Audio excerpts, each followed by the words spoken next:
Tripura hastewo bisi chongmari ganawai fairerok no BJP rok kami amchayo thangai program haikeba kokchablaimung panda khaimane nugjagoi tongkha haikeno mangple kusai phaikya long travel ni bising khobjangnai 48 koromsora ni bising koromsora town hall nogo sai lukurok phaino town hall chagya khaino tini o kokchap pandawo manjak phaikya lukurok pandaw phai manjak phaikya BJP State Committee ni President Rajiv Bhattacharya tei phai manjak phaikya Potiram Tripura tei MDC Sanjay Das MDC Bimal Kanti Chakmano Khoboi Mondol President Sanjeev Dev Burma tei Long Travel Boarding House Committee ni Chairman Joy Bahadur Dupini Sungrok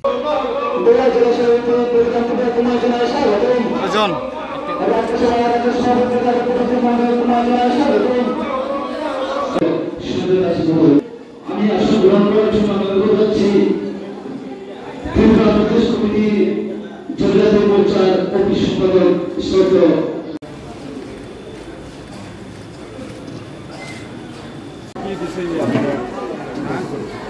দেখুন আজকে মূলত আমাদের করমসরা মণ্ডলের সাংগঠনিক বৈঠক মণ্ডল committee মণ্ডলের নতুন সভাপতি নিযুক্তির পর উনি একটা পূর্ণাঙ্গ মণ্ডল কমিটির রূপ দেয় তো তারপর থেকেই এখানে সাংগঠনিক শক্তি বৃদ্ধির লক্ষ্যে বিভিন্ন কর্মসূচি বাস্তবায়ন করা হচ্ছে তো মণ্ডল সভাপতি এখানে একটা বিশেষ সাংগঠনিক সভা বুথ সভাপতি শক্তি কেন্দ্রের ইনচার্জ মোর্চার সভাপতি তাদের নিয়ে এখানে সাংগঠনিক বৈঠক এখানে সংগঠিত হয় এবং এই সাংগঠনিক বৈঠকে মূল আলোচনার বিষয়বস্তু হল আগামী দিন আমাদের এই জনজাতি অধ্যুষিত এলাকায় আমরা কিভাবে আমাদের সংগঠনকে শক্তিশালী করব কারণ বিগত দিনে আমাদের এই রাজ্যের জনজাতি বিকাশের জন্য কোনো সরকারই সেরকম কোনো ফলপ্রসূ ভূমিকা নেয়নি আমাদের কেন্দ্রে নরেন্দ্র মোদীজি সরকার জনজাতি বিকাশের জন্য বিভিন্ন স্কিম আমাদের এই জনজাতি বিকাশের জন্য নিয়েছে এবং আমাদের রাজ্যের সরকারও 2018 বা 2023-এও সরকার আসার পর আমাদের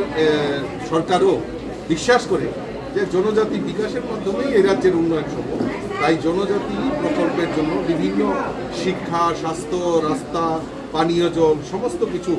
যে প্রায়োরিটি বেস যাতে জনজাতি এলাকায় কাজ করে তার জন্য সেই লক্ষ্যমাত্রা রেখে আমাদের সরকার কাজ করে আর সেইটাকেই হাতিয়ার করে আমরা আমাদের সংগঠনকে শক্তিশালী করা এবং এই সংগঠনকে আগামী দিন আরও মজবুত করা যাতে করমসরা মণ্ডলে এবং সারা ত্রিপুরা রাজ্যের মধ্যে করমসরা মণ্ডল যাতে একটা বড় শক্তিশালী সংগঠন নির্মাণ স্যার বিহার রাজ্যে যে এসআইআর নিয়ে ত্রিপুরা রাজ্যে অনেক চর্চা চলছে এই বিষয় নিয়ে আপনারা কিরকম না দেখুন এসআইআর নিয়ে তো এসআইআর তো ভারতীয় জনতা পার্টি মানে ভারতীয় জনতা পার্টি না সেখানে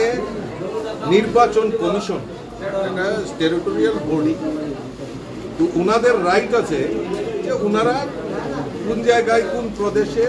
কিভাবে এসআইআর লাগু করবে বিহারে এক্সাম্পল হিসাবে ওনারা হয়তো চালু করেছে আর এইটা নিয়ে সাব জুডিশিয়াল সুপ্রিম কোর্টে মামলা রয়েছে এইটা নিয়ে পার্লামেন্টও এই যারা বিরোধী দল রয়েছে তারা হই হাঙ্গামা করছেন হই হট্টগোল করছেন কারণ সংসদে তো যারা যেই ম্যাটারটা সাব জুডিশিয়াল রয়েছে সুপ্রিম কোর্টে মামলা রয়েছে সেটা সংবিধান পারমিট করবে না যে সেটা পার্লামেন্টে আলোচনা করা এবং কোন প্রদেশে দেবে না যে নির্বাচন কমিশন নিয়েও পার্লামেন্টে মানে আলোচনা করার কোনো বিষয়বস্তু কাজেই এসআইআর যেখানে হবে যে নির্বাচন কমিশন যেখানে মনে করবে সেখানেই দেবে আপনার পার্টি থেকে কোনো বিরোধ নেই না আমাদের কোনো বিরোধ নেই স্যার রাজ্যের জন্য আর্থিক বাড়ানো এটা আর্থিক তো আপনারা দেখেছেন মার্চ মাসে সেখানে বাজেট পেশ করেছে রাজ্য সরকার সেখানে তো প্রায় গত বাজেটের তুলনায় প্রায় 25% সেখানে বৃদ্ধি করা হয়েছে কর্মচারীদের দিয়ে জন্য কি চিন্তা ভাবনা মুখ্যমন্ত্রী চিন্তা ভাবনা করছেন